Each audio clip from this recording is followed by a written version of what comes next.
जिला collector, police कप्तान सहित जिले के प्रशासनिक अधिकारियों ने कोरोना के साथ बारिश प्रभावित क्षेत्रों का किया दौरा। नसरुल्लागंज कोरोना वायरस के चलते लॉकडाउन की स्थिति का जायजा लेने जिला कलेक्टर अजय गुप्ता, पुलिस कप्तान एस चौहान सहित जिले के प्रशासनिक अधिकारियों ने नगर का दौरा किया व मेडिकल स्टोर पर पहुंचकर दवाइयों की उपलब्धता के संबंध में चर्चा कर आसपास के घरों से ही आमजन से उपयोगी सामान की उपलब्धता के बारे में जानकारी ली।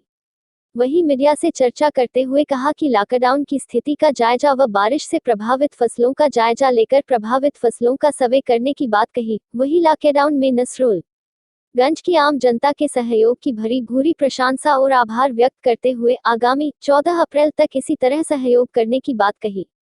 नसरुल्लागंज से संतोष मीना की रिपोर्ट।